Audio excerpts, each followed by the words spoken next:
فرمائیے گا کہ جن و انس کو اللہ نے اپنی عبادت کے لیے پیدا کیا، جیسے قرآن میں ارشاد ہوا.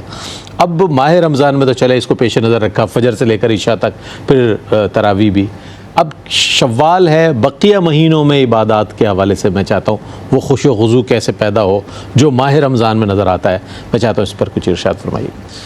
دیکھیں، میں اس میں یہ بات عرض کروں گا جس ڈاکٹر صاحب نے بھی فرمایا بڑے ایک حسین امتزاج کے ساتھ. مثال کے طور پر ہمارے یہاں جو کام چور ہوتے ہیں نا، تو ان سے تو آپ تھوڑا سا کام کروائیں تو وہ ہم سے نہیں ہوتا. نہیں ہوتا بھائی، میں بیمار ہوں، یہ ہوں وہ ہوں، اور ذرا سا کام کروا لیں تو وہ کہیں گے بھائی ہم سے اتنی محنت نہیں ہوتی. صحیح بات. لیکن جس نے محنت کی ہوئی ہوتی ہے نا، تو اس سے آپ کوئی محنت کروا لیں وہ بڑی جلدی سے کر لے گا، اور کوئی آپ پر جو ہے نا کوئی شکوہ شکایت بھی نہیں کرے گا، بڑی آسانی سے کرے گا. میں نے ایک جگہ ایک واقعہ پڑھا کہ ایک شخص جو ہے وہ کہیں گائے اٹھا کر لے جا رہا تھا. تو کسی نے کہا کہ تو نے گائے اٹھائی ہوئی ہے؟ تو کہا میں اس کو بچپن سے اٹھا رہا ہوں. اچھا. ہاں، جب یہ چھوٹا تھا نا، جب بچڑی تھی تب سے اٹھا رہا ہوں، تو عادت ہو گئی ہے. تو جن کی عادت محنت کرنے کی ہوتی ہے نا، وہ کبھی کام سے جی نہیں چراتے. اچھا، اللہ تبارک و تعالیٰ کا ہم طریقہ دیکھتے ہیں شریعت اسلامیہ کا، تو لا یکلف اللہ نفسا الا وسعہا، کہ اللہ رب العالمین نے کسی کو بھی اس کی طاقت سے باہر مکلف نہیں فرمایا ہے.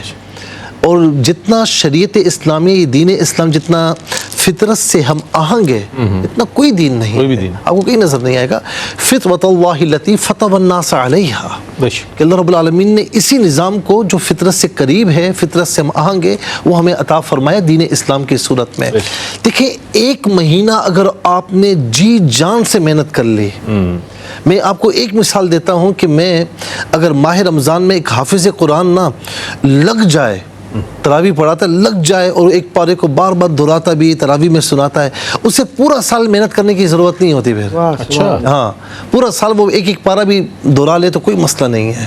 کچھ اگر چھوٹ بھی جائے بعد میں دہرا لے پھر بھی مسئلہ، کیونکہ اس نے اپنے بہت بڑے وسیع تجربے کی بنیاد پر یہ بات، کیونکہ اس نے ایک مہینے میں اتنی محنت کر لی نا، اب باقی اس کے لیے آسانی ہو گئی. اللہ رب العالمین ایک مہینہ آتا ہے کہ جس میں ہم سے محنت کا تقاضا کرتا ہے. ٹھیک ہے نا. یعنی مثال کے طور پر عام دنوں میں 5 نمازیں ہیں، صحیح ہے، لیکن ماہ رمضان میں نمازوں کے ساتھ پھر آپ کے لیے صبح صادق سے لے کر غروب آفتاب تک آپ کو بھوکا پیاسا بھی رہنا ہے، اپنی خواہشات سے بھی دور رہنا ہے. اور یہ کتنی عجیب و غریب بات ہے. نمازوں کو ہٹا دیجیے، تراویح کو ہٹا دیجیے، صرف روزہ دیکھیں، صرف روزہ، باقی ساری عبادات کام کرنے کا نام ہے. نماز آپ سارے ارکان ادا کرتے ہیں، ٹھیک ہے. اسی طریقے سے حج ہے، 5 دن فزیکل ایکٹیویٹی نظر آتی ہے، اس میں فزیکل ایکٹیویٹیز نظر آتی ہیں آپ کو. زکوٰۃ آپ ادا کرتے ہیں. روزہ کام نہ کرنے کا نام ہے، کچھ نہ کرنے کا نام ہے. یعنی کھانا پینا جائز ہے آپ کے لیے، لیکن آپ نہیں کرنا، ٹھیک ہے.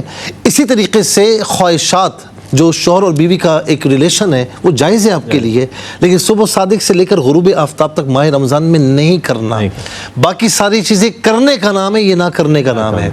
اچھا، پھر اس میں آپ دیکھیں کہ صرف روزہ نہیں، اچھا اس کے علاوہ آپ دیکھیں نماز تراویح، یہ ایکسٹرا عبادات ہو جاتی ہیں. یعنی 5 نمازیں بھی چل رہی ہیں، روزہ بھی چل رہا ہے، پھر ایکسٹرا 20 رکعت نماز تراویح جو لوگوں کو بڑی بھاری پڑتی ہے. 17 نہیں پڑھ پاتے، 37 بھی پڑھ رہے. اچھا، میں یہ مثال دیتا ہوں کہ جس سے قرآن نہیں پڑھا جاتا وہ موم بتی مافیا بن جاتا ہے.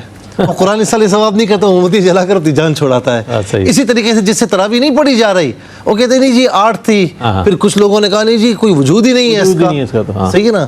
یعنی صحابہ اکرام پڑھتے ہوئے آ رہے ہیں، امت کی تمام اولیاء کاملین ائمہ پڑھتے ہوئے آ رہے ہیں، تو آج آپ کو یاد آیا ہے؟ کوئی دلیل دے دیجیے. نہیں ہے. سنت سے ثابت ہے، حدیث پاک میں ہے، جو بہقی میں سلمان فارسی رضی اللہ تعالیٰ عنہ کی حدیث پاک ہے اس میں بھی ہے. تو 20 رکعت نماز تراویح یہ ایکسٹرا ہے.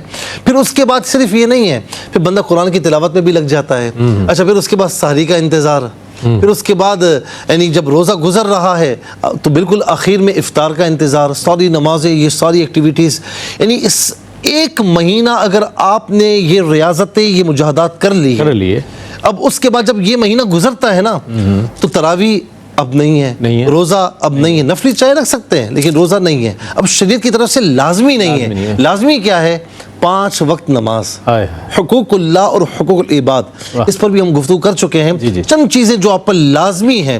تو میں یہ کہتا ہوں کہ جس نے ماہ رمضان بھرپور گزارا محنت کے ساتھ نا, کہ جو چیزیں جائز تھیں اللہ کی رضا کے لیے چھوڑ دیں, تو ماہ رمضان کے بعد اس کی بیٹری جو روحانی طور پر ایسی چارج ہو جاتی ہے اور ہونی چاہیے کہ ماہ رمضان میں جائز کام چھوڑے, تو ماہ رمضان کے علاوہ وہ ناجائز کام کیوں نہیں چھوڑ سکتا؟ اچھا, ماہ رمضان میں اتنی ایکسٹرا عبادات کی, تو پھر رمضان کے علاوہ وہ 5 وقت نماز کیوں نہیں پڑھ سکتا؟ آسانی کے ساتھ پڑھ سکتا ہے. تو یوں اس طریقے سے ماہ رمضان ہمیں یہ درس دیتا ہے کہ لعلکم تتقون, کہ اپنے آپ کو اللہ تعالیٰ سے جوڑ دو, تقوی پرہیزگاری اختیار کرو, تاکہ پورے سال تم اسی کے ساتھ جڑے رہو, اسی کے ساتھ اپنی زندگی کو آہنگ کر لو, اور کم عبادات جو عام دنوں میں تم پر ہیں کم از کم وہ ادا کر لو, تو اللہ رب العالمین تمہارا بیڑا پار فرما دے. سبحان اللہ, سبحان اللہ. یہ کتنی اچھی ایک ترغیب دی جا رہی ہے.